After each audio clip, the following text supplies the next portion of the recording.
How does your technique or theory differ from mainstream psychotherapy? Now, that is a big question, since there are hundreds of different kinds of mainstream psychotherapy, and there are a gazillion sub-techniques and aspects of a theory. So obviously, I will give some really broad strokes, but let me roughly consider the difference between what I believe, how I practice, and I'll make primary reference to cognitive behavioral therapy, since it's the big dog in the room in terms of contemporary therapies, with a kind of a passing comment here or there towards the more psychodynamic theories and therapies. First comment is really not about, I'll start out not about differences, but about, you might call it apparent similarities. There are many elements of constructive human conversation that on a first glance are going to look very similar. I talk to people, a psychotherapist talks to people. I care, they care. I ask questions, they ask questions. I can't help but reveal in some manner who I am by the tone of voice I adopt, my line of questioning, my body language, my reactions to things the person might say, my heartache over where they struggle, my dismay over what might be happening to them or what they've done. Those things are always on the table in a caring, constructive, intentional conversation. That said, though, when you dig below the surface of what happens, the differences start to emerge. So, for example, every therapist, in a fundamental way, sets out to accept the person that they're talking with. You're there to help. You're there to be constructive. I would say that as a Christian and as a biblical counselor, that my goal, in a sense, is not less than acceptance, but it is more.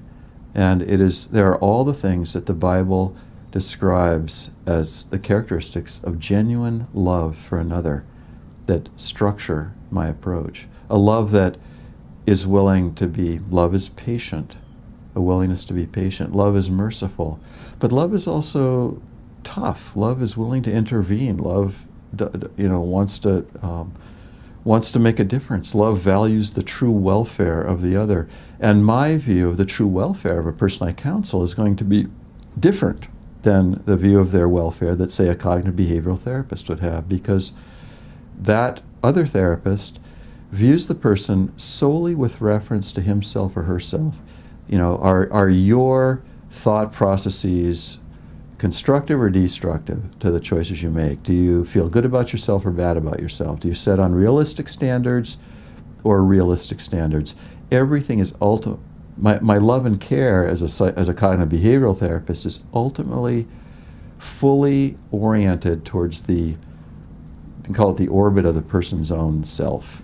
Whereas I view the person I talk with as living in a universe made by the living God, evaluated by that God, redeemable by that God, judged by that God. And so my concern for the welfare of a person I meet is it's going to look like, if you were videotaping what I did, it would look like another counselor up to a point. And then there would be all kinds of things that the more you probed into what happened, it's actually got a very different fundamental orientation that shapes something as basic as the way that acceptance of another human being and concern for their welfare comes to play.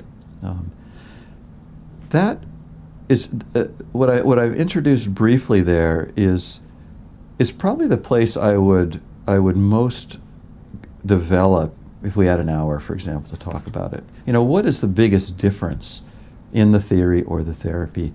And I would say at the end of the day, that if, say, in a cognitive behavioral therapy, in a mindfulness technique, in a psychodynamic exploration, the person's own life experience, their personal history, their cognitive processes, the sense they're making of life, it is the point of final reference.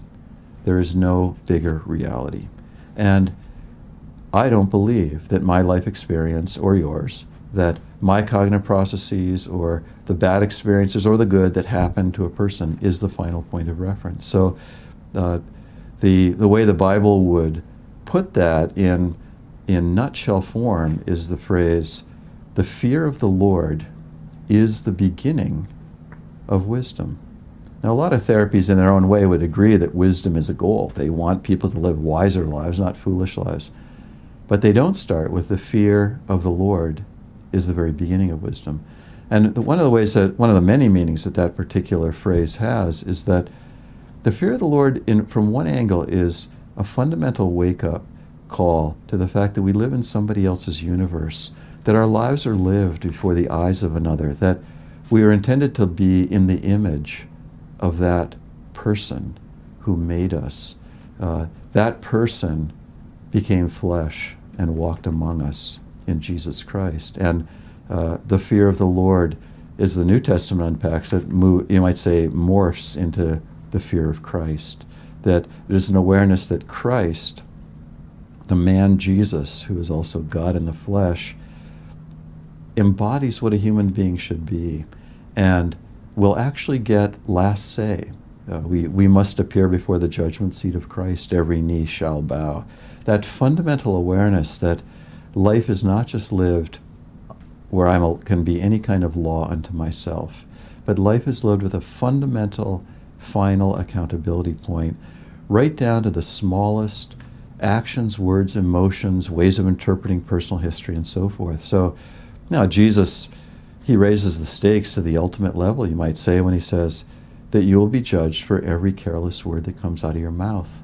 And I think of that sometimes like, just that little offhand comment, that little bit of small talk.